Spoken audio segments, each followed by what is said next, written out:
Welcome, everybody, to the Arm Wrestling Buzz, Episode 3. We got two special guests in the house today. We got Linn.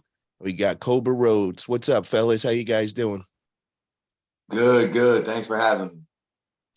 So we got Pradeep also in the room. He doesn't have hold on one second. We got Pradeep in the room, but he's not going to be on video. He's just going to be doing audio right now. And then he'll be on there in the next half an hour or so. He'll have his video up. So I want to first start off with this weekend's events. Me and Cobra got a big event going on over in Fort Wayne, Indiana. We got the Cobra Classic. And Cobra's put an amazing tournament together. He's been working on this with his full team for the last couple of months. Italia Arm Wrestling Promotions just jumped on about a month back, and we added some super matches. So the first super match that we'll have going, and this will be all on my YouTube live for free. We got Matt Craig pulling Quinlan Mendez, left hand, best of 5. We got Jake Houston pulling Cameron Williamson, best of 5, right hand. We got the main event, Bo James Olsen pulling Quinlan Mendez, right hand, best of 5, guys. So definitely tune in. If you can't make it in person, check out the YouTube. It'll be going live feed. And like I said, it'll be free. The tournament will be shown on Cobra Rhodes' YouTube channel. So get over there. Make sure you subscribe to both. So I want to talk about, we got big event coming up, East versus West, May 6th. Paul Linn's part of that. And he's got his hands full that day. And he's going to be pulling Sasho Andrew.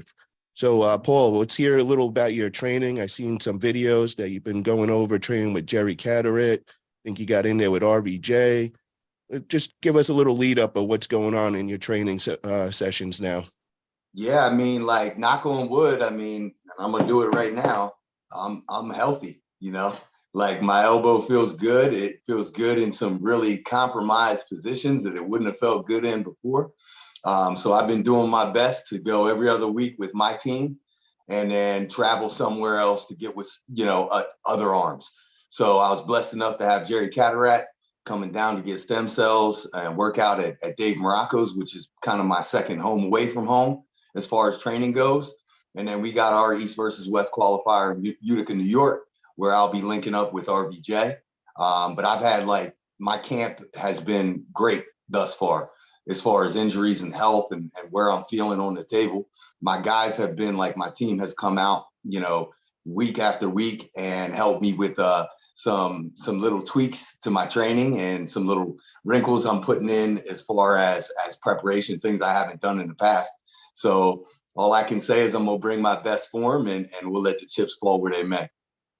So what is your table time looking like each week? And what about gym lifts and all? Once a week, I do once a week. I have dabbled in once every 2 weeks based on health. Like if I got elbow problems, bicep problems, things of that nature. But since everything's healthy, I've been doing once a week, been recovering well. I mean, Paul, we talked early on when you got involved in the sport, I'm a gym guy first. So I'm always in the gym and I'm always doing the core lifts. So it's interesting. I wouldn't say that in the gym, like with them core lifts, like bench press, shoulder press, and all them good things, I'm not hitting PRs, but I'm close. And that said, my table output based on known quantities and comparable things is in a good place. So it's that trade-off. Like I like the gym lifts so that I feel good up here, but really what matters is the output on the table. How many years have you been arm wrestling? How many years have you been arm wrestling? This is 6 now. 6. Okay. Only 6 years? Mm-hmm. Wow. So at what point did you realize you wanted to go to the top? Because I've heard Brazilians say if you don't know within the first 3 or 4 years that you're doing good, then it's probably not for you. You know what I mean? So when did you realize I want to take it to that high level? I don't know, man. It was bittersweet because my journey in finding the sport was weird. I saw a game of arms and I was hooked to the idea that this was a real sport, and in my head, sitting on my bed watching this show, I'm like, man, I can beat some of these dudes. Right. So did you get in the WAL within 3 years of arm wrestling only? Yeah. Wow. Yeah. Wow. Okay. But I mean, when I hit my first tournament, it was with no training, zero. I didn't know nothing. Did you go to amateur first? You went first to amateur? I mean, I went to the first tournament I pulled the novice class. They had novice and pro, and it was a smaller tournament, and I won that. So I put myself in the pros, and it was a 198 plus class. So I got to pull the supers like Bill Runkle and Joe Gogochi and stuff. So I took my first 2 losses to Bill Runkle and Joe Gogochi, which are like, they were at the time, notable ranked pullers. And I was like dejected. I was like, what the heck? Like, you were hooked at that point, huh? You're like, how do these guys? No, I was dejected because I thought in my head I was going to go and win that. Oh yeah. Right. And then I tore my labrum, or I damaged my labrum if it was already torn in that event. Okay. And I remember driving home like 3 hours, like, I don't know if this is for me. And I said, all right, we're gonna give it one more go. And I went to another tournament and I won that. And then I found my first practice. And at that point, I think when I found that first practice and trained with Tim Bresnan and Ron Klemba and saw how serious people actually trained for it, rather than just showing up and doing it and drinking beers, I think that was the point where I said to my wife, I drove 6 hours to Connecticut for my first practice. And at that point, I was all in. So you went to 2 tournaments without any table practice with a group experience? That's crazy. That's crazy. I was on the Devin Larratt tutorials. Yeah. That's badass. So hey, Paul, what was your first win when you realized you're like, I'm fucking good, like I could be a champion? Was there a match that you won and you're like, I could do this? I think it was the first time that I lost to someone and then came back B-side, or lost to someone in a prior tournament and then came back and beat them. You labor under the belief that if you lose that person, like when you're new and novice and green, like you're thinking strength, you're not thinking technique and alternatives and things of that nature. And so like when you lose, you get ripped open, and then you realize that, hey, I can still find a way to beat that guy. Like, right. There's more to this. It's chess, it ain't checkers. I think that was when I was like, okay, I think I have a shot. I mean, I don't know if there was a specific match. I mean, I think people that were in my corner and camp were giving me confidence, that I didn't give myself. I beat like Anthony Snook early on and stuff, and he was really, really prominent at the time. And I didn't give myself the credit for it, but I think that was where, like, all right, you need to take this serious. Who were 3 people that you looked up to when you were first begun? Like from the outside in, or like personal mentors? The outside in, like John Brzezinski, Devin, with any of them? Yeah, I mean, like Devin was the first guy. Like, I mean, look, if anybody's getting started in arm wrestling, there's no way they haven't had any like interaction with the Devin video, right? But like when I started digging in, I had already known who John was, from Over the Top and pulling John when I started digging into it. So obviously John's like, he's on that list for everybody. But when I started really digging in, like I kept coming back to Game of Arms and the characters that I saw on there, and I've always been a big fan of Cobra, not just because he's on the podcast, but the energy that he brought to that show, and then on the flip side of that, I loved how Dave Chafee carried himself with very little emotion, but nothing but sheer horsepower, So I like the contrast in like personalities. So, I mean, and then it wasn't until later until I found some of these, these legends like Engin Terzi. And when I found Engin Terzi and I started looking up videos of Engin, like the stuff that we don't see on a regular basis, it's like, wow, this guy's like, 150 pounds and winning the overall, just like Cobra used to do back in the day. So Cobra, got a question for you. When did you first start and how did you get into arm wrestling? You on mute, dog? You're on mute. You're on mute. Let me unmute you. Cobra, can you unmute? How's that? Yeah. There we go. Yeah, me. Hooray, me. Arm wrestling. Yeah, I did it. What year did you begin and how did you get into it? I was born in 65. My first tournament was in 79. I was 14 years old. Wow. A couple of years before that, it was like the lunch money matches. And I'm good at it. And then someone came into school and they were like, hey, like Friday nights, a Friday after school, it used to be like the good money arm wrestling matches. And there was a kid, Alan Mitchell, his dad owned Mitchell Glass. I've told this story a million times. but we rode the bus to school, and he was like, "Man, I got this money. I will bet it on you, and if you promise me you won't lose, we'll split it right down the middle."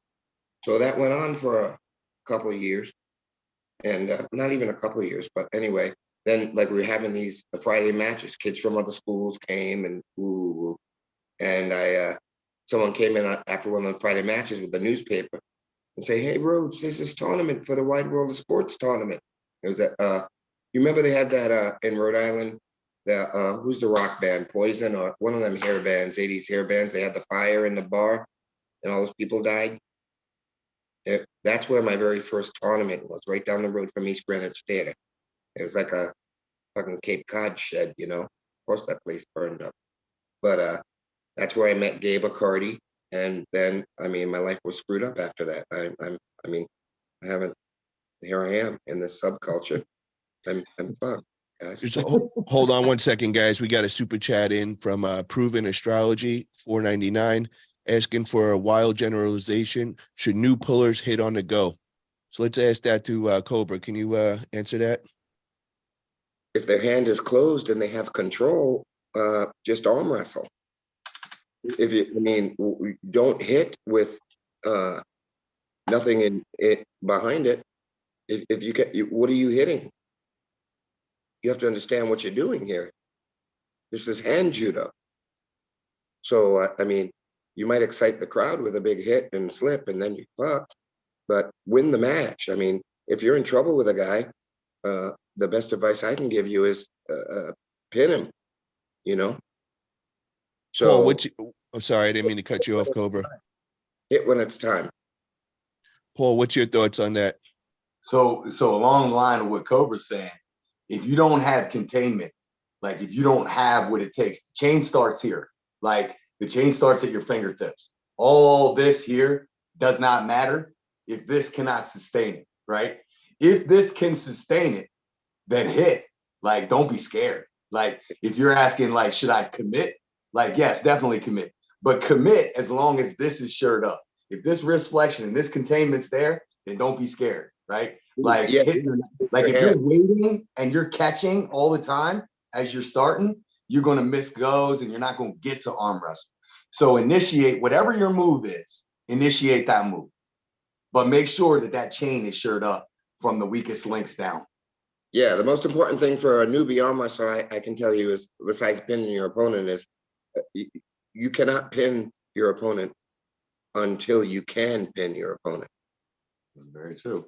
All that extra whacking and side, milking the cow on the table, that excites the crowd a little bit. But what did you come here for? Did you come here for that ride back home with your wife or your girlfriend when she's looking at you because she's pissed about some shit you said last Tuesday when you were cutting weight and says, you said you were going to beat him this time? If that's the role you want back to the house, keep hitting in bad position. Tom, what's your thoughts on that? I know you're pretty new, and when did you first start competing? First tournament was summer of 2019. First pro tournament was actually when I met Cobra, was at Hawthorne 2021.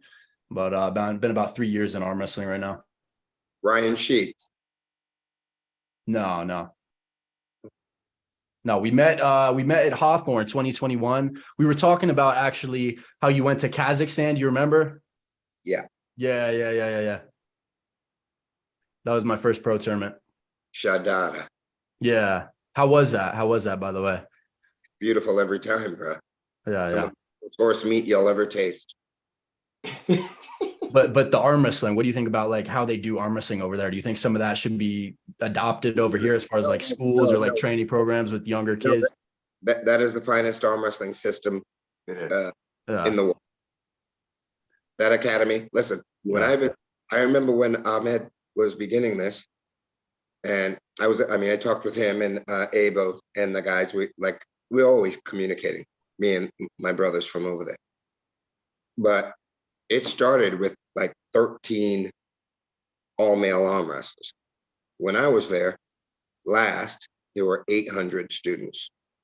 Yeah, Now the they're videos are crazy with all these little kids doing pronation and every single exercise for arm I got wrestling. a video. The students didn't even know I was going to be coming there because I was way up north. But I was like, yeah, let's go see I wanted to see the academy again. I hadn't seen it in 10 years, you know, and it was like an old Ohio training session pulling in your garage, you know. But when I walked in there and my translator was like, Cobra, let me film this. It's on my YouTube page, as a matter of fact, and somewhere on it. It's probably one of my first videos. And or I don't fucking know. But yeah, that was pretty cool. I'm so glad he asked me for my thing to film that, because like walking through that place, it was just, I felt so in love again with arm wrestling, to just Yeah, be with all my that's family. super cool. So you said you were there 10 years before and it grew a lot?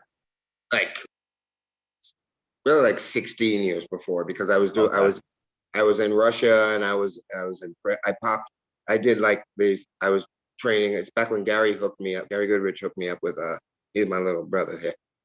He hooked me up. I was training with some mixed martial artists for hand control and grip. You know, it's very important, fighting hands in MMA. And when Gary was working with Sakuraba, he found some things and he thought of me and technique, because I taught Gary how to top roll. Gary knows what my hand can do. And he felt the wrath of the pimp as well. But it just worked out that I was able to come back over there again. And that when I was there a couple of years ago, bro, that thing, the government is behind it 1,000,000%. And they got tanks. Boys. Yeah, no wonder there's so many champions every year coming out of there in the WAF championships. It's crazy. Yep. It would be, if they could send more, it would be boring. Well, we need some more programs like that over here in the US. I saw the high school thing that Devin was posting up there in Canada. I think that's pretty cool. I hope they do stuff like that in the US somewhere. That would be great. That is one of the topics I wanted to talk about, guys. So did everybody check out that event and see Devin's son Auden in action? I mean, I watched the whole thing. It was great. I watched a lot of that. I think I might have burned $50 super chat, and I was so happy, because that reminded me of when I was, you know, just out of the womb. You know, I would have flipped out. I wouldn't, if that was going on at that time, I probably wouldn't have been an arm wrestler, because nobody worked harder than me when I was 12 and 13 at arm wrestling. You know what I mean? Those kids there, they are working at arm wrestling. The stew is thicker now. And I do appreciate the fact that I was blessed to be born a lot earlier than these guys. So I got to jump on them. I just don't have a bicep now. Paul, can I see your bicep shot again? Paul Linn. Thank you. What's your weight at right now, Paul? I'm like 222 in the morning. Is there a weight limit for the match? What's that? Is there a weight limit for the match? 95 kilograms, 209. Okay. So you got to cut about 13 more pounds. Easy. Yeah. Easy. I'll probably fluctuate right around between 220. Like I'll probably be more like 224 before I start dieting. You know, do you do a water cut, or you just cut carbs? How do you typically go about that for about 10 pounds to lose? Cut carbs for about the last 3 weeks, right? Okay. Clean eating, clean diet. My diet's fairly clean now, but I get a little bit more extreme closer to. Then I do a water cycle. Then I do a water cycle, 6-day water cycle. Make the travel over, finish the water cycle. Night before I do a hot bath and Epsom salt and rubbing alcohol. The morning of, I do the last few pounds in the sauna. It's you know, last time Doug and I doing it together made it real easy, you know, because it's the emotional support for it. I think, you know, if there was a reason, I could have probably made 90 kilograms. Like I had more to go if I needed to, but nobody wants to push it that far. How much weight do you gain back from weigh-in to the actual match? How much weight do you typically gain back? So let's say I started like 220. Let's say I start the whole process at like 224. I'll probably be 227 the day of competition. That's with the rehydration and all the like carb loading and like. Is the weigh-in, how far before you're competing is the weigh-in? Is it the day before, morning? About 24 hours, maybe 24 30 hours. Okay. So what's your refeeding process after that? Like how many meals are you having? How are you timing that? I mean, I'm like, I do a gallon and a half, 50-50 Pedialyte water. And then the minute I get to Turkey, I go to the grocery store and I buy about $70 American worth of high glycemic index junk food. Straight up gummy bears and candy and chocolate.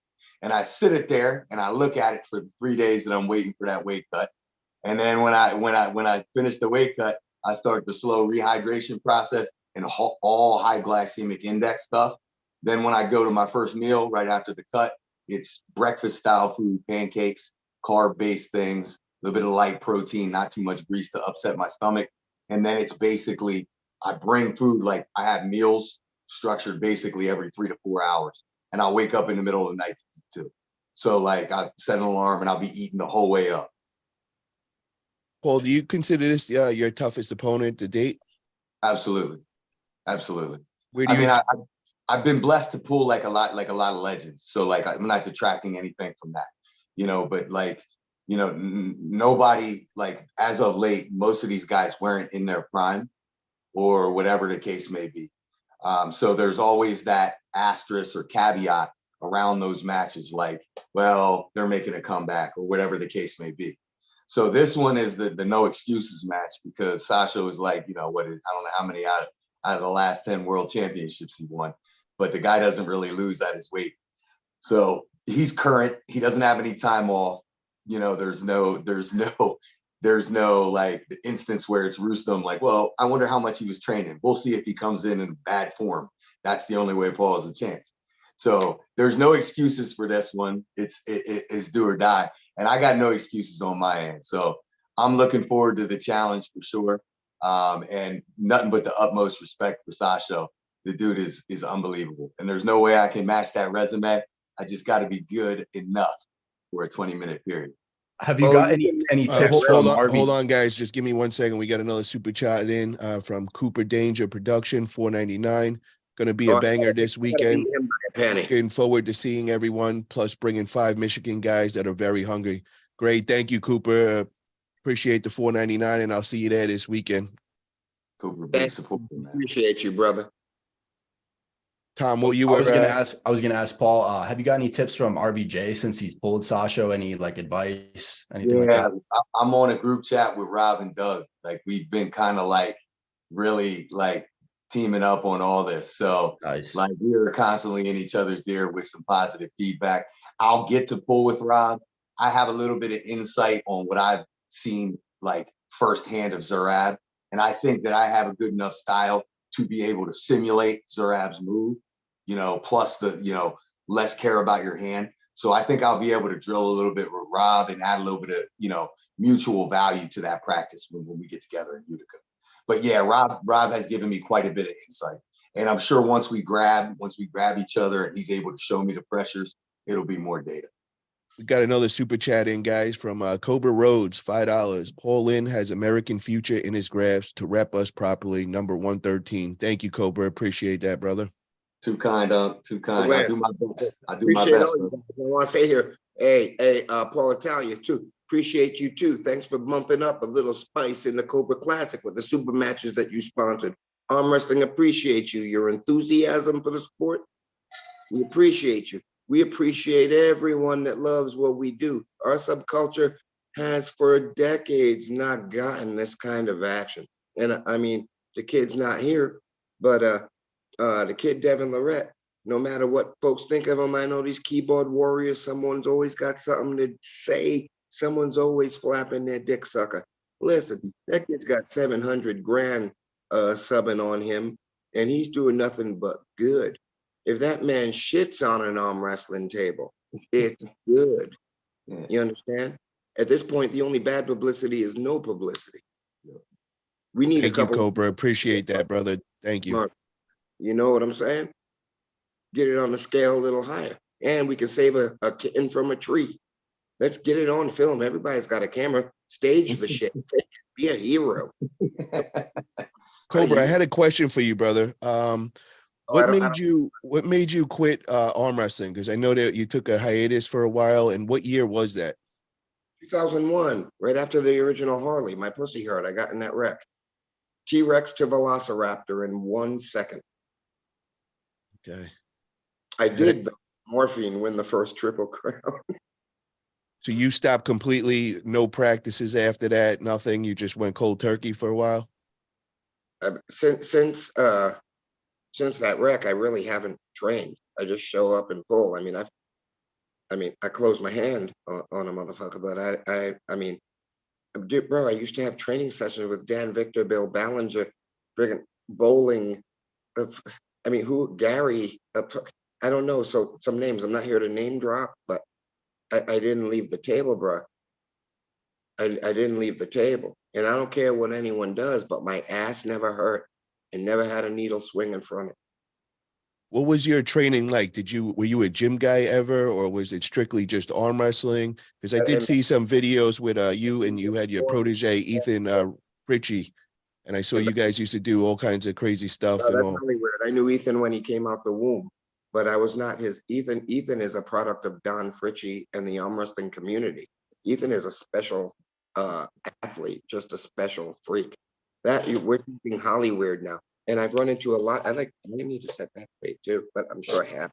But no, Ethan Fritchie is like my little brother, and we have arm wrestled with each other and teaching each other. What happened? 1,000 times before that Hollywood show. Cobra. But the Hollywood show made it like I fucking taught him how to do a layup, and that's not so. But we understood. Cobra. Whatever happened to Ethan? I meant to ask you that last time we talked. Happiness and joy, man. He believes in Jesus Christ. He's married. He's happy. His passion's always been strength, core strength, and rock climbing. Yeah. So he's like a mess. If that you know how like who's the wrestler that snapped Mike Bowling's arm at that Ohio tournament with that arm bar? That was on what's the thing when they run on things and act like ninjas? American Ninja and the Brad Spine. Brad Spine. Ethan is a Brad Spine kind of guy. A spider monkey that's strong as a great white shark, you know. Hold on one second, guys. We got a super chat here. Will Misherf, $10. All the best, Paul Linn. Strong, muscular, and humble. Never give up. Keep fighting. We always love to see you win. Love all the way from Kuwait. Over the top, baby. Thank you again for that super chat, brother. Really appreciate that. Appreciate the support from the Middle East. Thank you. Hello. Thank you. Nice. Yeah, Paul. Yeah, Paul is he's an enigma. And I'm super happy. I was the first time I met Paul Linn, I was like, oh fuck, my sport's gonna be all right. Not my sport. It's not my. I don't own this shit, but I understand his passion and his reverence. And this is a dude, you know. This is a Norm Devio type guy, a real one. Too kind, man. Too kind. I appreciate the support, the sport. Period. Like I love learning about the stuff that we don't see. Like all those lost videos, Cobra. Like I give my left nut to see all the videos. Not gonna see them from the. I know. They're not gonna share. I appreciate it though. I appreciate it, man. You can't appreciate where you're at until you see where it all started. You know. Pradeep, are you in the room right now? Because we got everybody in the chat asking where Pradeep is right now. Are you still on in the audio? Pradeep doing something. Yeah, I'm listening. What's up, Pradeep? Yeah, everybody was waiting to see where you were and all. So Pradeep's an agent. He's getting sneaky. Pradeep, namaste. Namaste, Cobra. Namaste. Pradeep, so I seen on your channel that you were reporting on Zaur lifting and making his comeback, and you couldn't get over how quick it was happening. Can you kind of catch everybody up to date on that? Yeah, because when I think it was at East versus West 6 when Porkchop tore his bicep, everyone was saying like it's at least a year to full recovery. And when Michael tore his bicep, he had surgery. Everyone is saying that Michael is gone for at least a year. So Zaur had also a bicep surgery. I don't know the details of the surgery, but within like 5 weeks, he's up to lifting 32 kilos with one arm. So what's up with that? I was kind of shocked to see that. So yeah, that's crazy. Did he actually have surgery? Did he have like not arthroscopic? Like, did he get opened up? Or did he have a procedure? Yeah, he got That's surgery. That's the big He question. 'cause updated on Instagram. Is that you, Pradeep, or is that your evil twin? Put your face on the screen, man. Put your face on the screen, Pradeep, or get out the room. Hey, Pradeep, fuck your job. Go in the other room and turn on a light. I don't care who's sleeping. Stop playing with me, boy. Oh, now we're going silent again. So Pradeep, can we confirm that surgery? Pradeep don't have to get on the G6. I call my dude from Moldova, and it's a wrap. Yeah, on Instagram. He had surgery. Okay.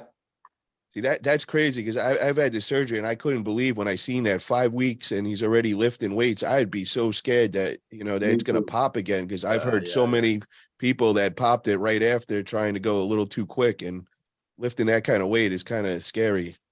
Yeah.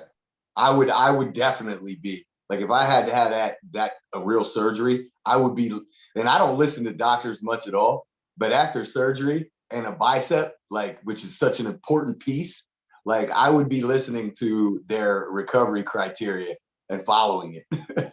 Yeah. Yeah. I And you know definitely what's sped it up. crazy? Sorry, Pradeep. He's doing the exact same exercise that tore his bicep. Oh my gosh. It's crazy.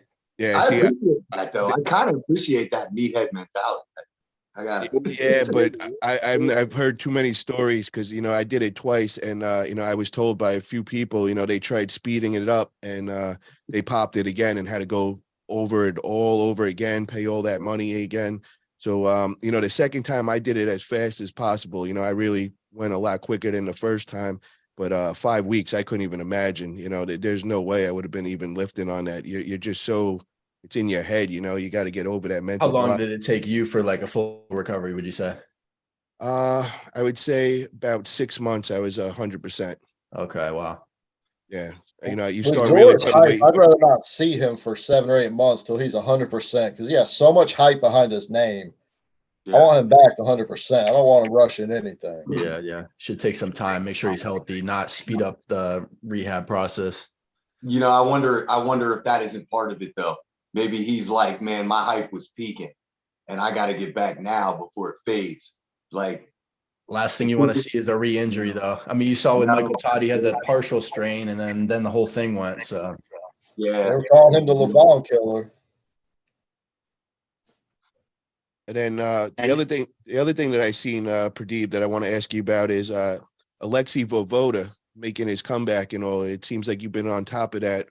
What's the deal with Alexei? When can we expect to see him back on the table and competing again?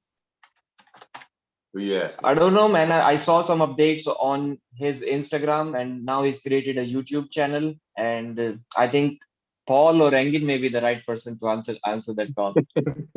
I could hit. Want me to call Alexei? There may be a match in the works that I've heard of. I don't know what you heard, Cobra. I don't know what they're saying in the grapevine, but there may be talks of something.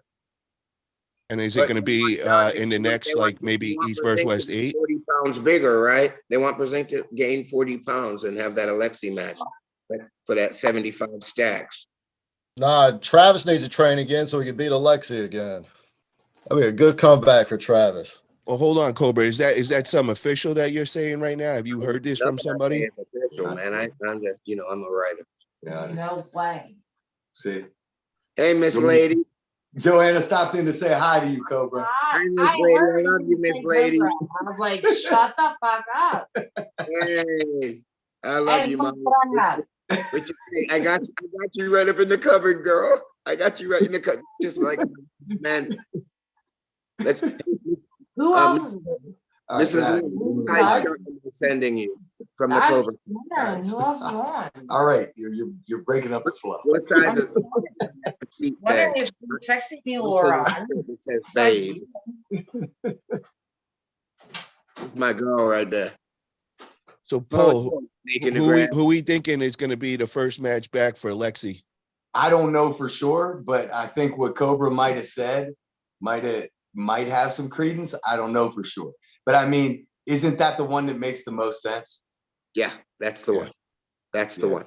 On a 75 grand, they give them both 37.5.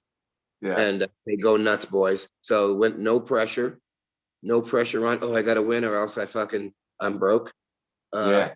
Yeah, they take the 75 grand. and they both get it, but one of you guys wins. And of course, John will be the underdog. Yeah. And this is the only other match that makes any logical sense is the Tim Bresnan rematch. But John is the one that right now. Yeah, but the history of Bresnan is not that thick.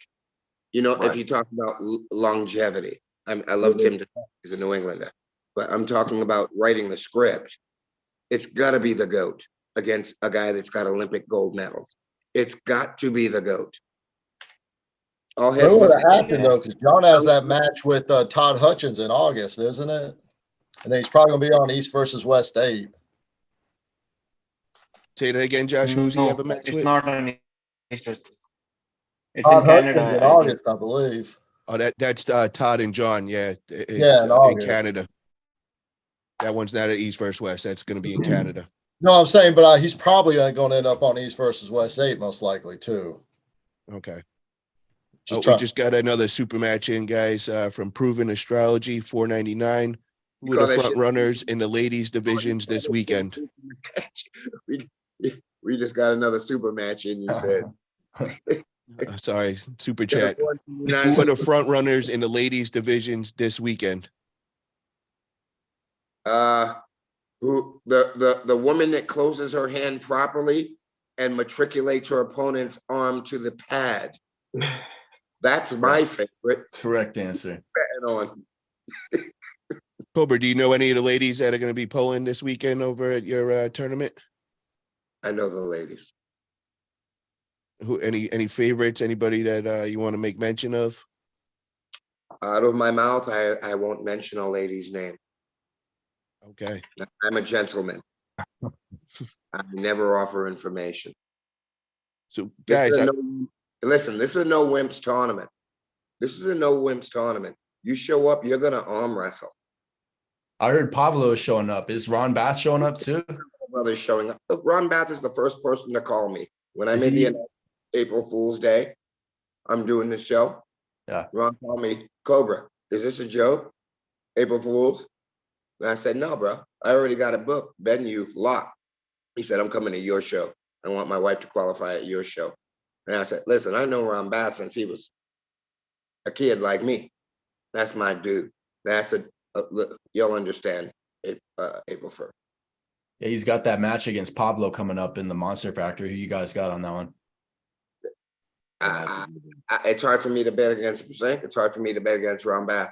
But I'll tell you what, Ron Bath is much greater than anything he's ever going to do in the future of his arm wrestling career. Ron Bath is already Pablo's a weapon. He's already on. Yeah, well, that's good. There's a lot of weapons. I knew Pavlo was swimming at 198 when I was training with Solis and Dahlia and all the guys in Chicago when I was busting Brzezinski's wrist back. So I'm not tripping. I'm talking about Ron Bath right now. So you want Ron Bath to win? I want arm wrestling to win. I give a hell who gets pinned. Okay, who do you predict then? What's your prediction out of 5?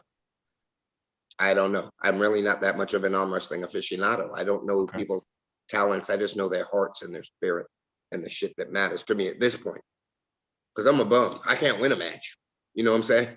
So I just appreciate the shit. But I'm just talking about from my heart as a sportsman, there's not very many dudes that have done it more gracefully than Ron Bath with a never die attitude. Josh, who do you think is going to win that? I think if Pablo learned his mistakes from King of the Table and getting his hand blown up, I think he's favored to win. But Ron Bath's an endurance machine, and Pablo's endurance was in question against Saban, and it was partially to his hand getting blown up too, because he talked about how bad that affected him during that match. I mean, I think Pablo has to be favored. Ron's coming off an injury and everything. Was that injury to his left bicep or was it his right bicep? Actually, it might have been his left, huh? Yep, it was his left. Pablo's gonna be the bigger man too. Yeah, I got. I think Pablo has to be favored as long as he doesn't let his hand get blown out and he picks and chooses his fights. Yeah, he pinned Saban pretty quick the first 2 rounds, and then he kind of lost it. So Paul, Ron what's your thoughts on that match between Pavlo and Ron Bath? Man, Ron might be the younger man. if I'm not mistaken, I don't think Pablo's ever beaten Ron right on. So, I mean, based off of prior history, that leads me to believe that Ron probably knows a little bit of something how to grab Pablo. So even if Pablo's gotten stronger and Ron knows a little something, keep him out of his lane. Part of me wants to favor that wisdom and that known quantity there. But Pablo has leveled up. Endurance is definitely in question, though, for sure. So I know what I felt against Pablo. I felt a brick wall for the lanes I was going. Now, the data that I got now, I would have pulled that match different. Not saying I could have won it. Not saying I could have made it any closer. But I know I'd have gone out on my shield in the same lane 3 times in a row, trying to drag him to deep water. And I think Ron has that data. So I have Ron as a slight favorite. And the other reason why is— When did they face? How long ago was that? I don't know, but I mean, a couple years, maybe year and a half. But I'm almost sure I remember Pablo saying he's never beaten Ron right arm. Anyway, I think like Pablo's injury to his left arm, we all know when one side gets injured, the other side compensates. And I've heard that Ron at practice right now is something serious. So that's a real interesting match. I really like it, but I slightly favor Ron for experience and, you know, the data he already has on Pablo. But I'm sure we're going to see the best version of Pablo. What Now about we got another match coming on that day. We got Pavlo versus Artem left hand. So I want your thoughts on that. Tom, what are you thinking on that one? I got Pavlo winning that. I think that's a long shot for Artem. I know he's really good top, but I just think that Pavlo's hand is going to be too much. I think he's going to win. Paul, what's your thoughts? I mean, I've seen him like they practiced together a couple times. And I know Artem's style, self-admittedly by Pavlo, is a problem for him, stylistically, right? But that style, you know, there are answers to it. If Pavlo, you know, was playing it all or being coy at all in practice and he knows where to go, he has the horsepower to win that match. I mean, shoot, he's probably 50 pounds heavier and massively stronger. So, I mean, I favor Pavlo, but there's a reason why that match is happening.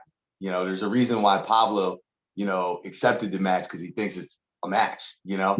So I have Pavlo as the favorite, but you can't count the underdog out. You know, He's been on the rise too. He's got some pretty big wins in the past year.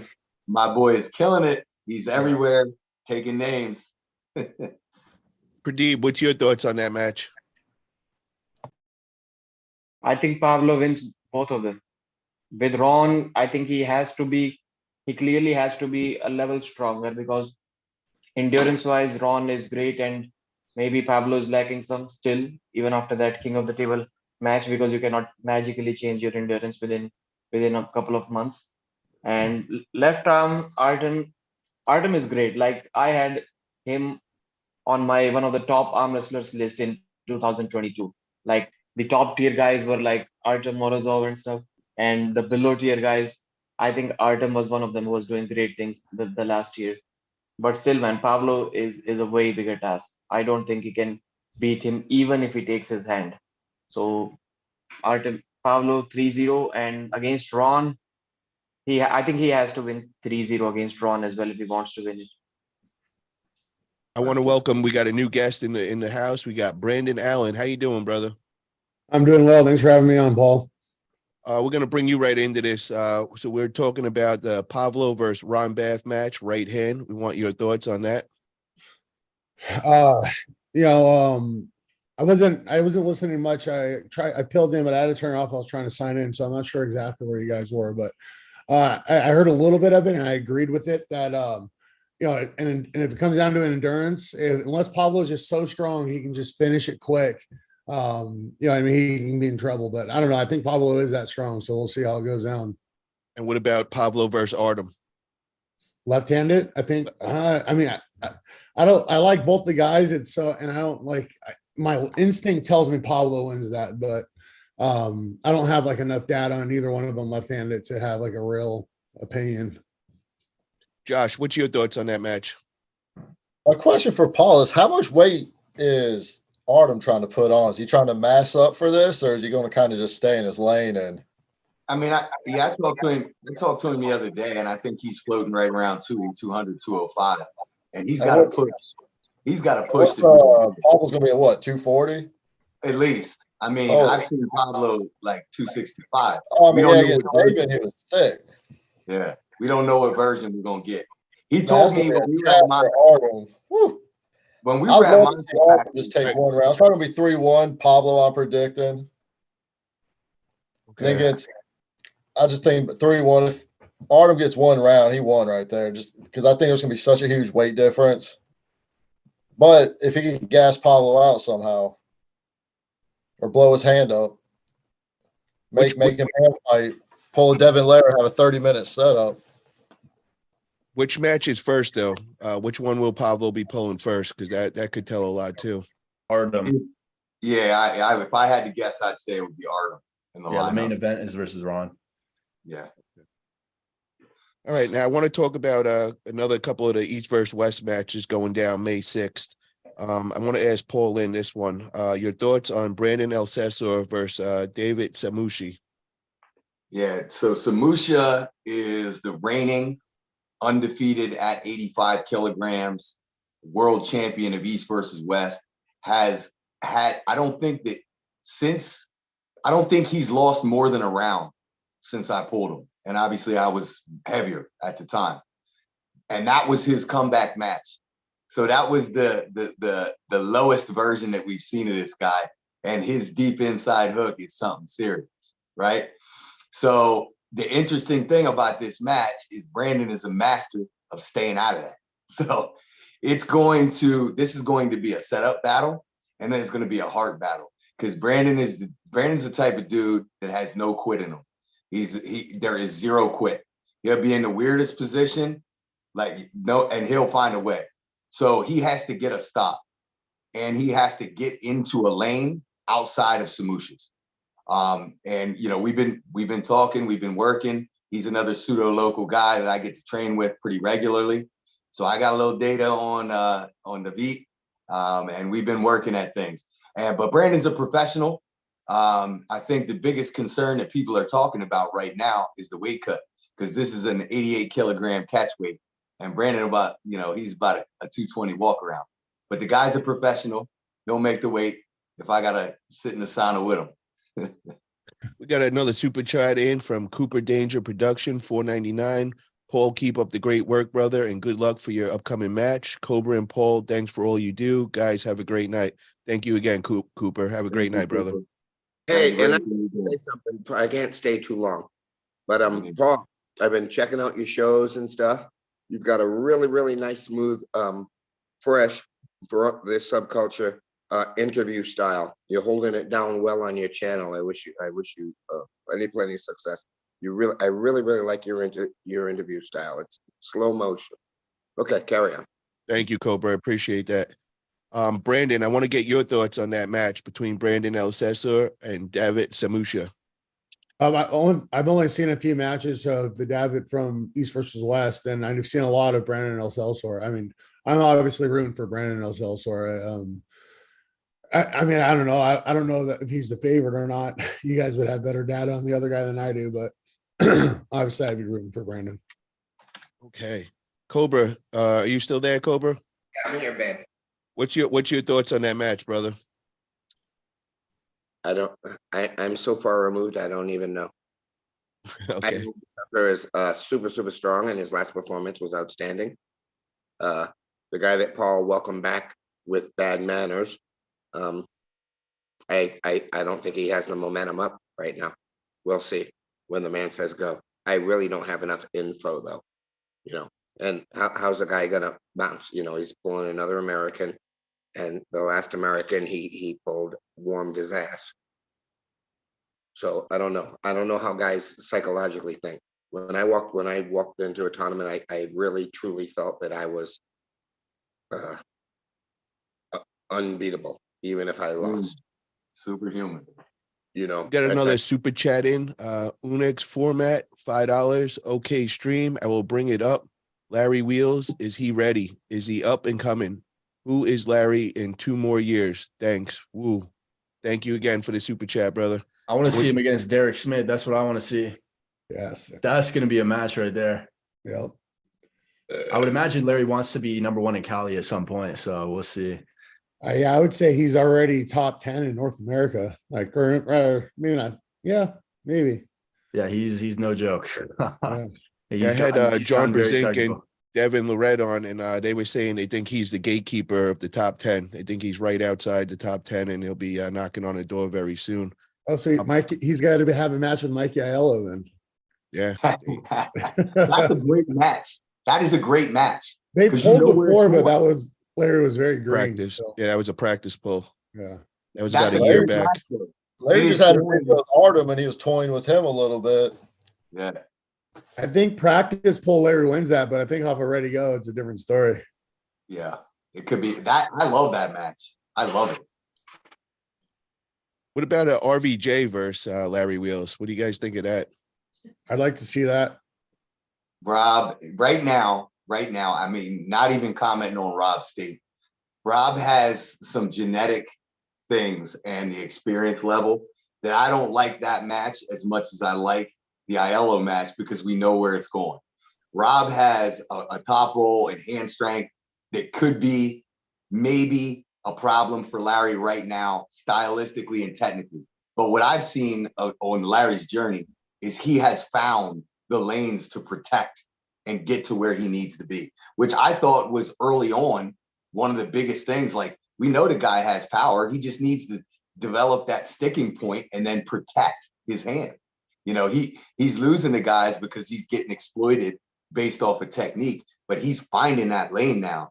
And this is what I've been saying for a long time. This dude is going to be serious, you know, at some point in time. And there's a lot of people who are still like, yeah, but we don't know if we like it. No, we should love it. We should love this. He really doesn't. The thing about Larry is he really doesn't even know how to close his hand yet. I've been watching this guy because he's that strong. And when he learns how to close his hand and suck it all into, like, when you close your hand on someone and you can like go to sleep. Yeah. If that guy learns how to do that shit, it's gonna, I mean, that's what, did someone ask me, or was it the last podcast about should someone hit on go? Was it this? That was this one. Yeah, that was this one. Paul, you understand what I'm saying? When you there's a time to hit and there's a time not. Yeah, there's a time to just, you know. That guy wanted, if he learned to close his hand and wanted to apply whiplash, it's nothing nice. His opponents will be bowing out. Because once that hand, I mean, guys get desperate and guys know when to bow out, especially big, strong guys. And if you get that hand judo proper, and that guy Larry Wheels has the tool. He does not have a small hand either. Yeah. But it's an ignorant is not an insult. His hand's a little ignorant now.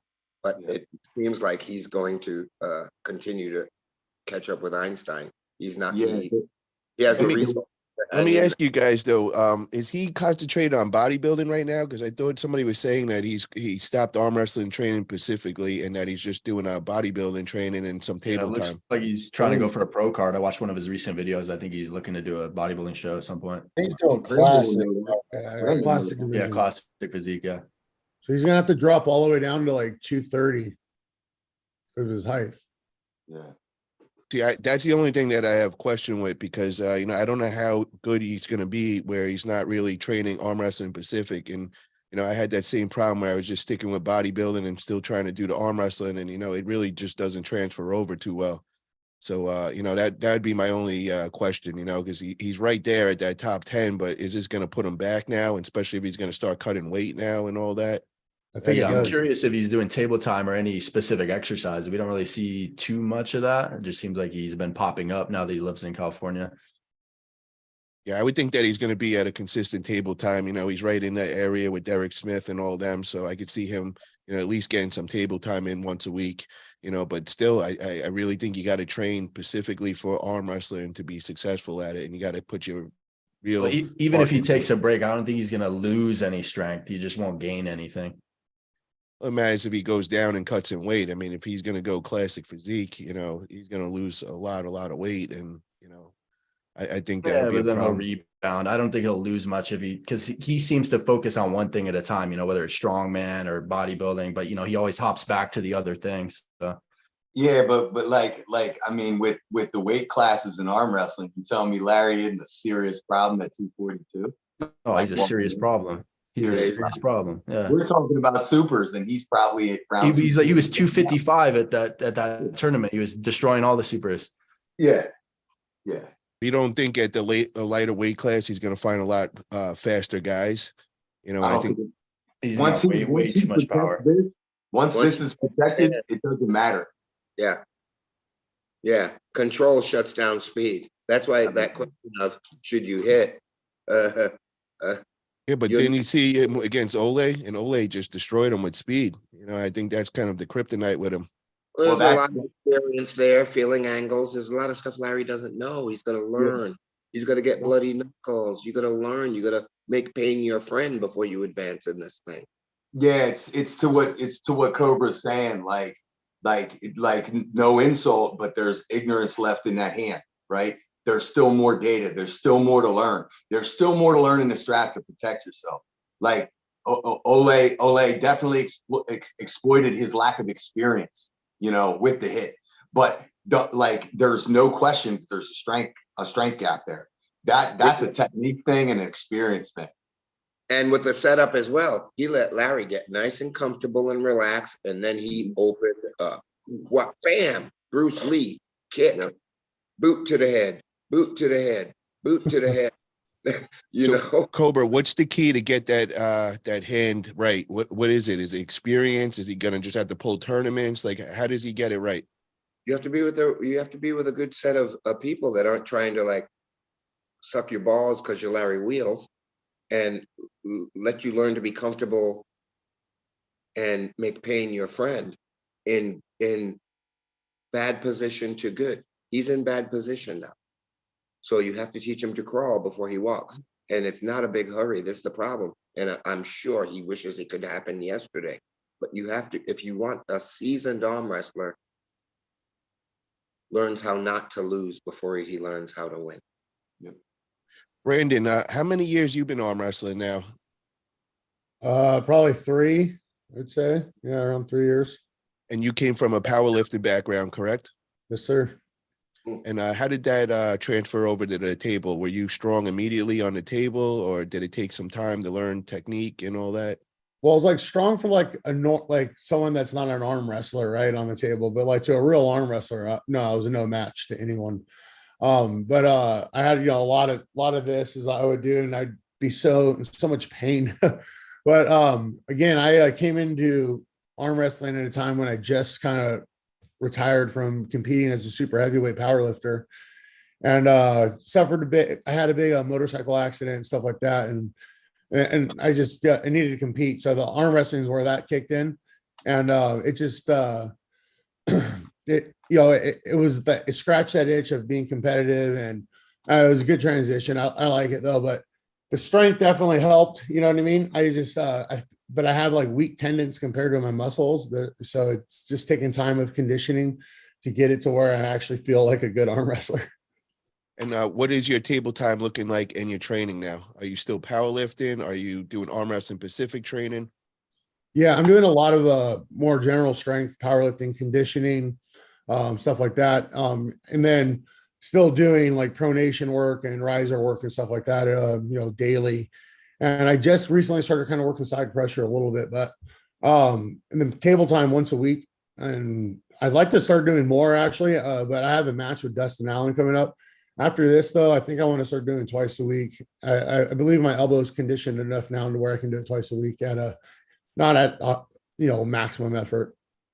When is your match? And Paul Linn, I saw that you got to go soon, so thank you for coming on, brother. If you got to pop off whenever you got to do, I understand you're on the East Coast. It's a lot later over there and all. Yeah, got to drop, man. Thanks for having me on. Little quick shout out to Cobra. Always good to talk to you. Good to see you, love you, Paul, man. Thanks for time. Thank you. Later, Paul. Appreciate y'all. Make sure everybody come out to the Cobra Classic coming up here this weekend, man. Check us out in Utica for the East versus West qualifier on the 15th. And make sure you buy the pay-per-view. Support Angan and everything he's doing on May 6th. Thanks for having me on, guys. Stay blessed. See you later, Paul. So Brandon, when is the match with Dusty Allen going on? It's April 15th. Okay, where's that taking place? That's in Vegas or No, that's in Mesa, Arizona, out there where him and John Razink and all those guys are out there. where could we check that on? Do we know where that'll be? Is there going to be a I pay-per-view, don't- live feed? But what's the deal with that? I got to look it up, dude. I got to ask the guy. I don't have it off the top of my head. Now, what's your thoughts on that match? Because I know Dusty Allen is next level and all. Do you think you're gonna give him a war? Do you think are you coming in the underdog? Oh, I definitely think I'm the underdog, which is better. I always perform better when I'm not expected to do well. But I don't know. I pulled Dustin before. Granted, it was a different time where I was, about 50 pounds heavier than I am right now. I did pretty good then. So, but things have definitely changed a little bit. We'll see. If it comes down to an endurance game, I believe I have the win. I have the right move for him. And if I can bleed him, then if he's just too much and takes right to the head, then whatever, and fucked. But I don't think that's the case. I think he might get a couple, and then but I'll win the super match. What's your weight at right now? I'm like 265 right now. I've put on a little weight recently. Are you gonna bulk into that match, or what are you trying to come in at? Yeah, I'm just going to eat into it. So if I come in at 268, 272, whatever, I don't care. Dustin's over 300 pounds, I believe, or around 300 pounds. So it's not like he's going to make a 242 or something like that, or even 275. Steve? So yeah, we'll just go as big as possible, but not without like going crazy. I'm not like, I don't think that the body weight's that important in arm wrestling as it is in other sports.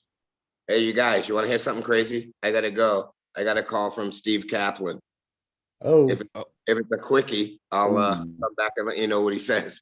Sounds good, brother. Thank you for Peace. coming on, Cobra. And this weekend, brother, we're gonna tear it up, man. We're gonna have some good time. Everybody get out there, Cobra Classic. Yeah, slow motion. See you then, brother. So Brandon, what is your gym lifts looking like these days? Like how many times you hit in the gym, and like what's the frequency and all? so I train at the gym 4 days a week for general strength, powerlifting, stuff like that. Like basically powerlifting, conditioning, and then hypertrophy work, and squat, bench, deadlift, and strict standing overhead press. And then if I don't arm wrestle on Saturday, then on Fridays I do strict curl and bicep and stuff like that. And then pretty much I try to daily do some pronation and riser work. I have the deal set up in the garage. I just walk out there and just hit some sets, just throughout the day. You know what I mean? Just kind of keeping that constant wear on things. And I don't know, I feel like I'm doing all right. I feel like I'm getting stronger. Tom would know. Tom pulls. Oh, how was your practice last week? So are you taking 3 weeks off table time before your match? Do your last practice? Yeah, 3 weeks off. Okay. How was the practice? It was good. Yeah. I mean, Oleg, just felt like his normal Oh, monster self and just demoralizes you. we gotta get that guy competing, man. He's That guy's gotta freaking compete. monster. Nobody knows about him like nowadays, but I know he is such a beast. I can only get stops on Oleg once he's like good and tired. There's like when he's fresh, he's just too much. super strong wrist. Who is this guy? Oh, like, can you tell us about him? Is he compete? Like, what's his full name and all? Big 300-pound Russian, Oleg. I don't know his last name, but he has experience. I think over 10 years or something. He's competed in like Russian nationals back in the day or something, but I don't think he's competed for years. But we keep trying to convince, or at least I keep trying to convince him to compete. I'm like, this dude is way too strong for people to not know about him. He's got to get out there. Oh yeah, he's very, very strong. So I wanted to bring up Tom. I seen a couple of things that you and Pradeep were talking about. I saw one of your videos, and it was about cancel culture in arm wrestling. So I kind of just wanted to get your feedback and what that video was about. Catch everybody up to. I would say it was mostly referring to Ryan Bowen and how kind of he's been outcasted, you could say, for the whole live commentary situation. And we were basically just saying how we don't want to approve of that mindset, trying to banish people as an enemy of the sport just because they have a different opinion. So that was the basic gist of what we were talking about. Pradeep, you still in the room, brother? I think he dipped out. Yeah. Okay. So Josh, what's your thoughts on the whole cancel culture that's been going on in arm wrestling recently? I mean, I don't think it should exist, but as arm wrestling gets bigger, it's going to be like any other sport. NFL, NBA, all those athletes get so much harassment. Yeah, As it I'm just gets curious. bigger and bigger and bigger, you're going to have to learn to deal with it as an athlete or a promoter at the end of the day. I want to ask Brandon about this because this kind of parallels to powerlifting, being as someone who's been in powerlifting before it got so big. You know what I mean? Like, how has it changed since then? And what do you think about like arm wrestling as it becomes more corporate? How is that going to change things? Yeah, no, I've always said, man, we don't want it to grow too quick. And I watched powerlifting when I got into it. That was like the last of like the golden. I would say that was like the best years of powerlifting. It was still pretty hardcore, still pretty underground. There wasn't like really big money meets and things like that. And you had to really like promote yourself to get yourself out there. But then it started growing more and more and more. And I don't know, man. It got crazy. It got crazy with like just when you get so many people involved, you have people like all you have to do to compete in powerlifting is build a squat, bench, and deadlift the barbell. If you can do that, you can literally do a competition. So you get a lot of like people who aren't really dedicated to the sport in the sport now. And then because of social media, they all have access to these meet directors and shit, and they just badger them. I don't know. It just, the growth of it ruined the sport, in my opinion. I think a lot of people would agree. I see that happening in arm wrestling already. It'll only get worse. It's just, you just gotta push back, man, and don't be afraid and self-censor. You know what I mean? And if people want to, we need to like this whole cancel thing. Like, if you don't like what someone's saying, just change the fucking channel. You don't need to like make sure they can't do their own thing anymore. Just change the fucking channel. Don't watch them. Do you see a lot of parallels with arm wrestling and powerlifting? Yeah. In terms of like the audience and the people involved in it. Yeah, they're very similar people, both, very blue collar usually. Yeah, it's there's similarities in that. It's competitive in a different way, so it's cool. I don't know. And then a lot of guys that just gym lift, you know what I mean? And they see a cool strength sport, they get involved, and powerlifters spend a lot of time in the gym. What would you think of a combination event of powerlifting competition and an arm wrestling tournament put together? Do you think that could help the growth for both sports? I mean, that would be kind of cool. It would be cool to have it like just they do a meet, like the 3 lifts, like obviously not to super maximum effort, and then have an arm wrestling match after that. Something like that would be cool. And then you have to have a way to where you balance the score where it made sense. But I don't know. Maybe. I haven't given it much thought. Has anybody ever did anything like that before? Not that I'm aware of. I know that arm wrestling was in strongman back in the day.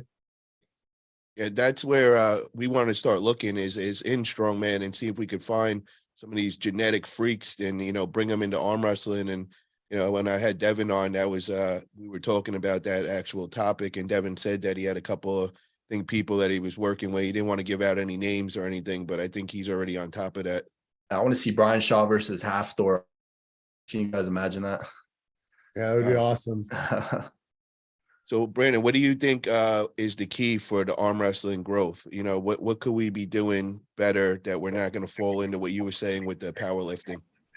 Well, I think the key to the growth is just time. You just need more time. It's growing well in a steady pace. Social media is making it better. Like arm wrestling wasn't really involved in social media until just very, very recently.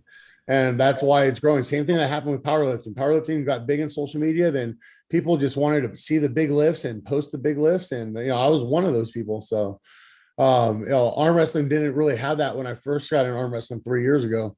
Now it's like full bore. Everyone's on social media doing something, which is great. That's how the sport grows.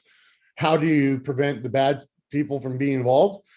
It's simply by people not listening to people who aren't buying your product, what their fucking opinions are. Because that's 99% of them that are having this negative opinion towards you aren't buying your product. They're not going to buy your product. So there's no reason to care about their opinions. And if you can do that, you can still manage even with the growth, with all the softies that come with it. We just got a $5 super chat from Unix Format. High stream. Khalid was an upcoming face. Did he fall off or expect instant money? Did he go back to MMA? Is he real? Does he need a sponsor? Does anybody have any information on that? Maybe Pradeep, you might know a little something about that with Khalid. Yeah, there was some info, but that is not worth sharing here on this page. But yeah, I don't think he's in Dubai right now. That's all I can say for now.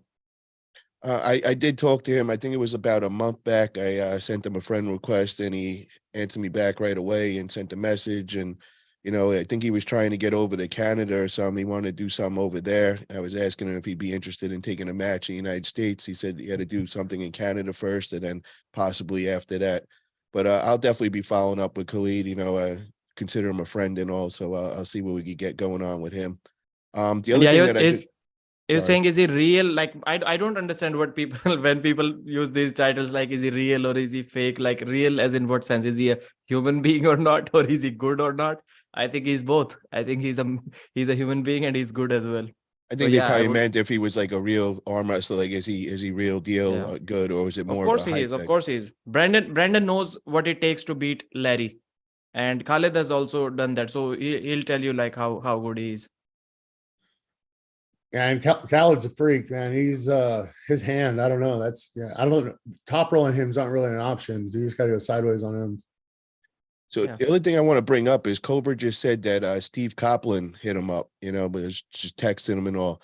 What do you guys think of possibly WAL making its comeback and all? I've been hearing a lot of rumors and a lot of people have been bringing them up recently.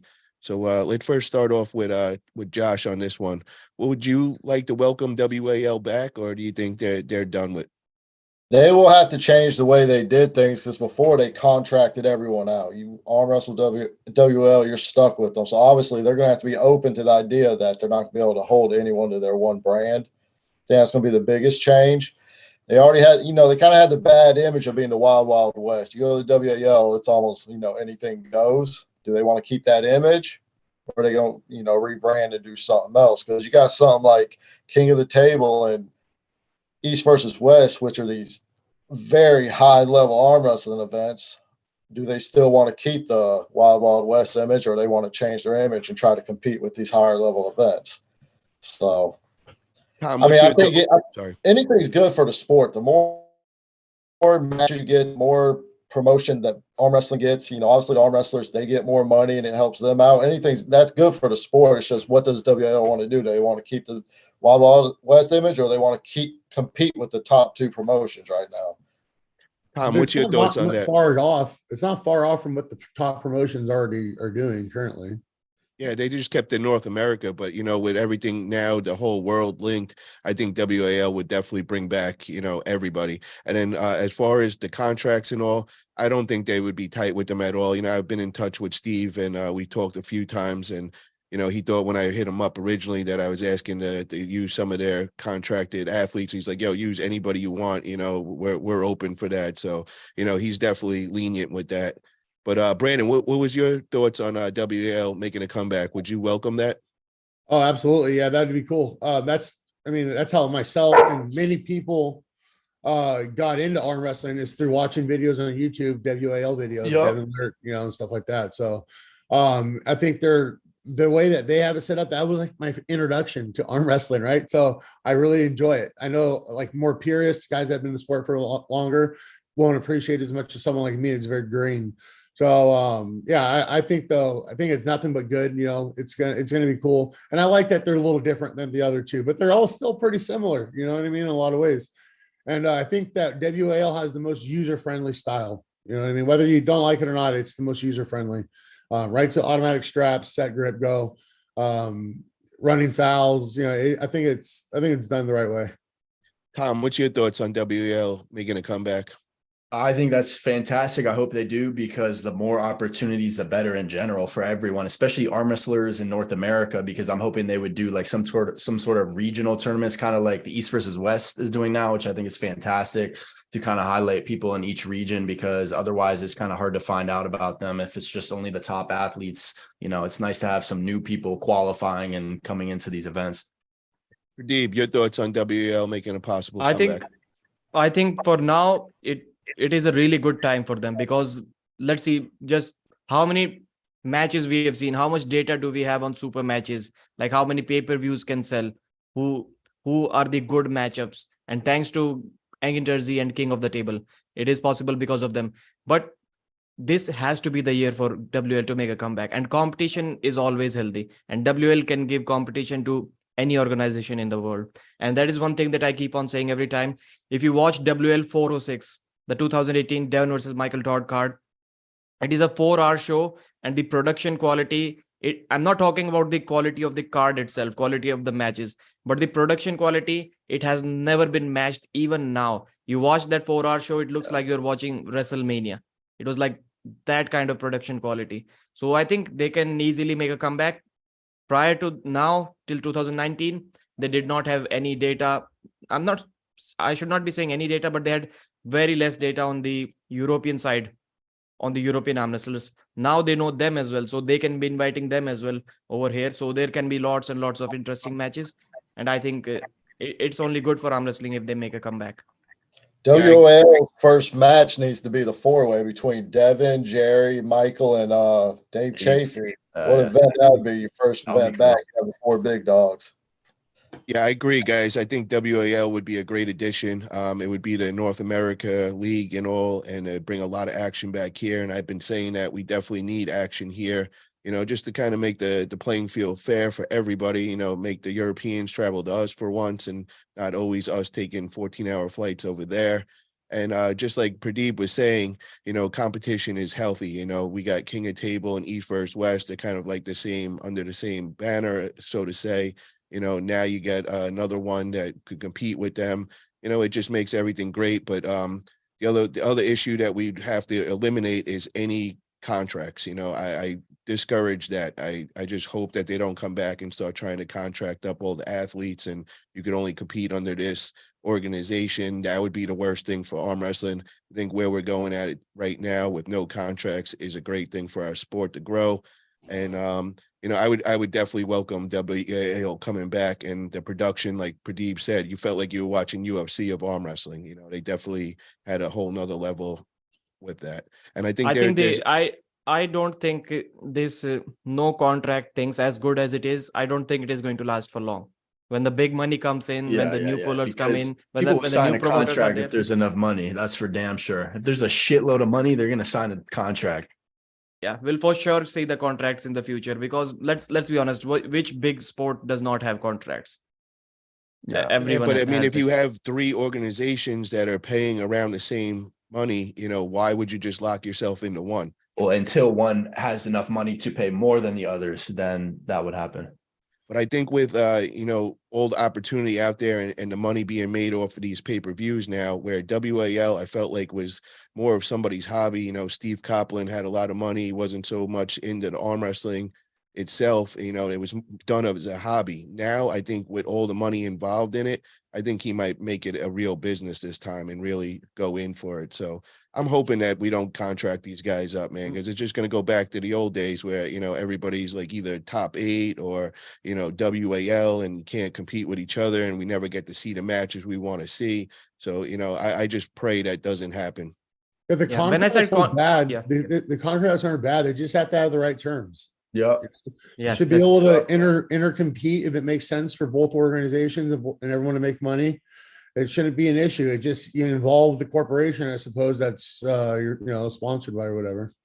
Mm-hmm. That's the other thing. If you look at, I think it was East versus West and King of Table, I think WAL was sponsoring them, and I think they were putting their logo on it. So they might already be all in talks together, and maybe, we'll hope that they do that. When, maybe we could have the champion of East versus West and the champion of King of Table go against the champion of WAL. That could be interesting also, and do something like that every 6 months or so. As long as we don't lock it out where we'll never get to have the top guys going at each other again. Yeah. When I said contracts, I didn't necessarily mean like full restriction, because even Devon was allowed to compete overseas. It was against Dennis. I think he had some special clause, like he will get the Dennis match whenever he can, no matter what the contract says. So that was written in Devon's contract. And some other athletes were allowed to pull as well in other organizations. So I was not saying full restriction, but there will for sure be some contracts. 5-year contracts, yeah, that may be a thing in the past, but up to 2 years, I think we can easily see them coming back. And it was actually 7 years that WAL was getting everybody locked in, which, that's kind of scary. We just got a Yeah. $5 super chat in from Unix Format for $5. Yo, stream, how about blind super matches? Not for the entire rounds, but the initial match should have both blindfolded, mystery, anticipation. Oh my gosh. That is crazy. No That way. is fucking hilarious. That'll be a shit show. Oh my gosh. Yeah, that could be a formula to break some arms too. I don't know. how Yikes. good that- Yikes. No, there are many matches in the WL. If you go to the WL WAF streams, you can see many blindfold matches, or just type. I think even if you type, they'll pop up. So if you're into watching blindfold matches, there are plenty of them there in WAF, not WL, WAF. Oh, really? Really, I never knew that. I never saw that. I got to check that out. Maybe it was some kind of disabled category or something. I don't know what the case was, but yeah, there are definitely blindfold matches available in World Arm Wrestling Federation YouTube channel. So the other thing that I want to talk about, Pradeep, you were in for with the cancel culture going on. I just wanted to bring that up with you because I saw that you and Tom made a video together about the cancel culture entering arm wrestling. Just what's your thoughts on that real quick? First of all, I want to say I don't know how people get confused around this topic. I speak on some things. People are trying to make me shut up, and then I still speak. I make a video, and then people call me that I'm trying to cancel them. No, I'm trying to speak up myself. They were trying to cancel me. So I don't know how this came out in the first Uncle John thing, and Pradeep is like, Pradeep wants to see Uncle John cancelled. I'm like, no. People are pressurizing me not to speak about it. So they're trying to cancel me. I'm not trying to cancel anyone. I just wanted that thing to not just be a foul, but a loss. That's what all I was saying, that there should be a change in the rule. And guess what? There was a change in the rule after that. And I'm going to take full credit for that. If I never spoke about it, would there be any change like that? Neil would say yes, but I would doubt that. So what exactly are we referring to? I know Tom uploaded a video from that. So Tom, what was that title for the cancel culture thing? Well, that one I was referring to more about, we were talking about Ryan Bowen in that situation. Yeah. The entire community trying to corner one person just because he disagreed with a polite request, which didn't turn out to be so polite in the end. I think that's really bad. That's really bad. So what else are we going to see in the future next? The athletes are not going to talk to him. The athletes are not going to join his channel for interviews and what? I think this is, I'm not sure if we can call it cancel culture, but yeah, he's definitely getting cornered right now. Got another got a super chat in from Insane Farms. I don't know what that is price wise, but Paul, when you were in Queens, did you ever meet the legend Jason Vale? No, I didn't ever get to meet Jason Vale, but I used to hear a lot about him when I was hanging out with Travis all the time, and Travis taught me a lot of the straps and a lot of the secrets and tips, and they were all from Jason Vale, is what Travis used to tell me. He said he was a strap master. Pesos, it's pesos. The other thing that I wanted to talk about, guys, was it's finally over. It's the whole live commentary controversy. You know, it's official. It's over. Engen said that it's okay to do the live commentary. He had Devin and Don on his channel, and you know, they all agree. I guess they all agreed at the end of it that there was live commentary was going to be allowed. Now I missed out. I didn't get to see that live feed. I heard it was taken down. I've been looking everywhere. There's no clips to be found. So I was going off of what Tom reported back on. So if you could just kind of enlighten us what actually went down with that whole live feed and all. Yeah, so it was basically Engen just saying, whatever, live commentaries, go ahead, it's okay. And then Don was saying, you know, it's okay as long as you put the pay-per-view link in there. That's kind of the basic gist of it. And then it was ended abruptly. Devin was like 0 East versus West, 1 Troll Army, and then Engen ended it immediately and then took it down. So that was kind of interesting. But it was basically Engen just saying, whatever, go ahead. He seemed, I don't know, just over it. He just seemed like over it. Whatever, just go ahead. I'm kind of confused. Like, what exactly changed after that live stream? Nothing changed. Like, can anyone tell me what changed after that live stream? Everyone is saying that now live stream commentaries are allowed. When were they not allowed? Well, I guess with they were Engen politely requested to not be allowed.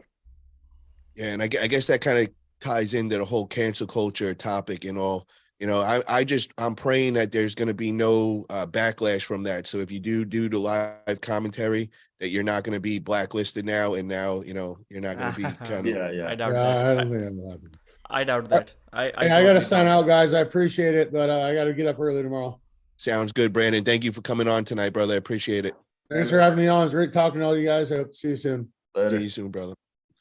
So Pradeep, finish your thoughts on that. I'm like, it's not an easy battle. Like, this is something that what I have learned from this one experience. Promoters I think they should really think at least twice when getting into these battles against YouTubers. Because let's say 10 of the YouTubers are going to do live stream commentary. If you're going to blacklist all 10 of them, if you're going to block all 10 of them, I think it can backfire a little bit, just a little bit. Did you guys see Because- Matt Rhodes' sport response to the whole live commentary issue? I thought that was a really good response to everything Yeah. he said. I think that was amazing. What he said, and it was very professional. And I definitely agreed with everything he said. Can you just catch us up on that, Tom? Just give us the quick breakdown on that. Basically, he said, I'm trying to remember exactly how he put it, but for King of the Table, he's never been anti-live commentaries. He just kind of took a rational approach on both sides. You can go watch the video on his channel to watch in full detail. And then the other thing that I took from that is that he was asking the YouTubers, he was saying that we do a big part of promoting all their events and all that. But the one thing that does hurt their numbers is when we just cancel out a match and say it's not even going to be close, and that's where I took from that, because I've been hearing a lot of people were just kind of writing off Artem Morozov against Levon, and I think that was, kind of one of the main things that could be affecting them. So, I just want to encourage all the YouTubers out there, let's just not say that a match is just going to be, a mismatch and all that, because we never know. A lot of times we're wrong. If you listen to with Levon versus Hermes before that, you would have thought that was going to be a mismatch, and look what happened. It came one of the best matches there were. Right. One thing Matt said was there is no proof that there's a negative effect from live streaming. But he also said through numbers, there's also not a benefit from live streaming either. Like they weren't necessarily gaining extra subscribers. So he said there is no negative or really positives, essentially is what he said. Because he said that he just said there is no proof that there's a negative, but there is no proof that there's a positive either through the numbers. Yeah, he kind of said it was unclear, but it's okay. Just go ahead. I think there is one kind of unspoken thing right now, which the organizations, the promoters won't say, is that they can tell any YouTuber that they don't need him. They don't need a YouTuber, which is 100% true. But on the other side, they cannot tell all the YouTubers that we don't need you guys. That's when it becomes a problem. So they don't really need one specific YouTuber, but they need the combined effect of all of them. That Core Sports doesn't even have a YouTube channel. They have 38,000 subscribers on Instagram, and many of the athletes are not even going to promote their matches. So that's why Core Sport, they know that they kind of do need these YouTubers to make, let's say there is a match, and during the build up, the hype up videos, tons of different YouTube channels are uploading videos. It gets at least 10-15 million views before a match. And how many of them are coming from the actual accounts of the athletes or Core Sport? If 10 million views go into building up and hyping up a match, maybe 400,000 or 500,000 of them come from the actual promoters and the arm wrestlers. So that's 5% of the total promotion. So it's I think it's quite fair to say that, yeah, in today's world especially, and that's why Don Idris always speaks so highly of the arm wrestling community.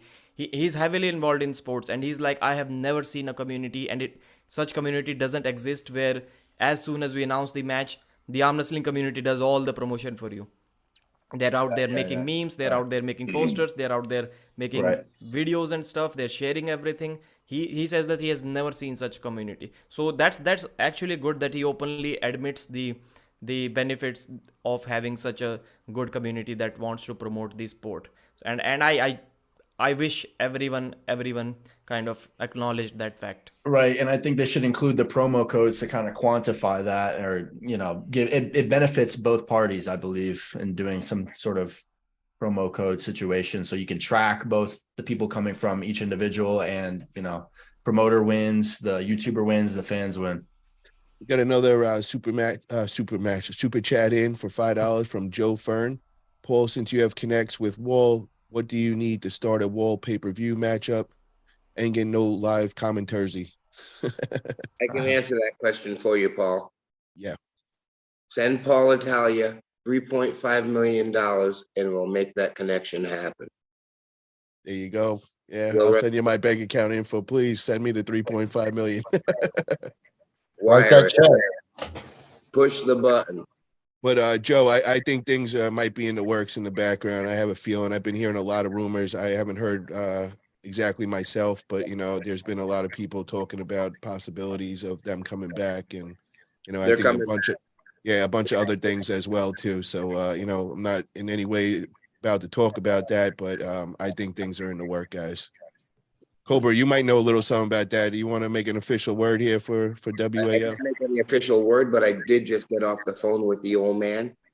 And yeah, there's Hollywood is always hurry up and wait, I was one read away, Paul. I was one read away from 1923, man. Yeah. You guys didn't know. I'm licking my wounds. I was this close to doing a show that's starring Harrison Ford and Helen Mirren, and I sucked. They took an experienced actor instead of me. So, gotcha. Guys, if you're in the chat room, if you can just hit that thumbs up button, really helps out a lot, helps my channel grow. And then we just got another super chat in from Z's guitar account, $10. Through live commentary, guys like Pradeep and Ozzy bring elements of marketing like brand awareness, fan engagement, participation. This gets grossly overlooked by the bigwigs. Love you guys. Peace. Gotta go. Paul, later, Cobra. See you this weekend, brother. So, guys, I think we're going to call it a night right now. It's a shame that I see that I think there was another live feed going on at the same time in the arm wrestling community. I think it might have been Ryan Bowen and Uncle John. They're scheduled for the same exact time. Yeah, it's pretty strange since, we've been set up for this for the last couple of weeks and all, but maybe we could reach out to them and work something out that, we're not cutting into each other's subscribers and all. So is there any other topics you guys want to speak about before we call it a night? I just want to shout out an event that's happening in North Carolina in about 3 weeks, the Piedmont Super Match Series on 4/22. If y'all are in North Carolina, come out to it. It's going to be at the Camel City Barbecue Factory in Winston-Salem. I will be going out there. Damien is running it, so definitely go out there and support them. Go meet Josh in person. It's going down April 22nd in North Carolina. Sounds like it's going to be a great event. And there will be after polling and all that stuff as well too. So after all the super matches. And then this weekend, guys, if you can come to Fort Wayne, Indiana, Saturday, we got a great Cobra Classic going on. Great East versus West qualifier. I got 3 super matches set up. If you guys can't make it in person, they'll be on my live feed. It's completely free, just giving back to the community. The first match that we got set off is going to be Quinlan Mendez versus Matt Craig, left hand. Second match we got set up is Cameron Williamson against Jake Houston. And then speaking of that, hey, Josh, can you just put yours on mute for a second? We're getting a little echo. Pradeep, you made a video talking about the mystery man that beat Todzilla I think it was like a month or 2 months back. Well, that guy, I just want to let you know, was Jake Houston, and he is the second super match of that day. And he just wanted me to let you know that, because you didn't know who he was. And it was all the super matches. It was the lightest versus the heaviest. They had like an overalls, and he was the only person that beat Todzilla that day. And he just wanted you to know that. And he said that he's got a lot big things coming. You'll get to check him out this Saturday. He's got a tough match against Cameron Williamson, but definitely check that out, Pradeep. You'll see this guy's no joke.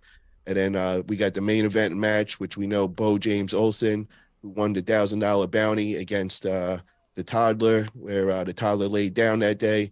Bo, being a man he is, didn't want to just take a handout. So he said, I just want to be under your promotion. Get me a match. So I did that, and I got him Quinlan Mendez, right hand, best of 5. So, guys, check that out on my channel. Like I said, completely free. And then right after that, we're going to go right over to Cobra Rhodes' channel, and he's got the great Cobra Classic set up, which he's been working on for months. This is going to be an amazing event. We got like 5 states of people coming, making the trip. So definitely check it out, everybody. It's going to be a good one. And thank you guys again for coming on this week. And we'll be back next Wednesday, 6:30 p.m. Pacific time. The Arm Wrestling Buzz is going to be here forever. This is a great, great show, and I'm very happy to be working with you guys. Absolutely. Hey, our boy Tom will be competing for East versus West soon too, so we need to go support him in what, June? That's the qualifier, North American qualifier in June. Yeah. I'm going after that show. I'll be your little buffer, so I'll do everything you need to do to get you You'll prepped. be there? Yeah, I'm gonna be there. Nice. I have a big fucking sign saying Tom. There we go. I want Pradeep I to wonder fly if, over if, too. if Ryan Bowen qualifies for East versus West somewhere. Oh, what that's happens then? interesting. Yeah. Is he blacklisted? Tom's gonna beat his ass. Pin him. I don't know. Is he doing anything with East versus West now? Because I think he's got his own promotion going on, so I think they got that. He's probably focusing on that. He said he won't work with Neil either with Arm Wars, so he's kind of over there in Australia doing his own thing, it seems like. So he's got beef with everybody apparently. Yeah, but you know what, guys? This is what we need. We need competition. We need other leagues coming about. So, I feel Ryan's going to do some great things over there. So we got to support him. Oh, for sure. It's anybody that's willing to promote and get matches going and all that. It's helping arm wrestling grow. And I mean, we're all over the world. He's in Australia. If he gets a league going on over there, we're definitely going to support him, man. And I really appreciate that he's doing it. Yeah, I hope the WAL comes back too. I think that would be amazing for the sport. Yeah, I'm pretty sure it's happening, brother. So, their first match is going to be huge. I imagine it's going to be like Devin, Dave, Mike, and all them competing, you would think. Well, there's some other big things that are going to be rolling with that. I can't talk about it, but if they do come back, there's going to be two big mega things happening at once. So just like a 4-way or something. No, I'm not talking about matches, guys, but you'll see what I'm talking about when they announce it and all. It's going to be something great. We got one last super chat in, and then we're going to call it a night. Unix format, $2. Bowen needs to go to the toddler factory, laughing out loud. Thank you, Unix. Really appreciate all the super chats tonight, brother. Really dig them. And yeah, that was a funny one. Yeah, you should face Michael Todd for the delusional championship belt. Delusional champion of the world. Once Michael is recovered, of course. I love it. All right, guys. Have a great night. Thank you again for coming on. All right. Later.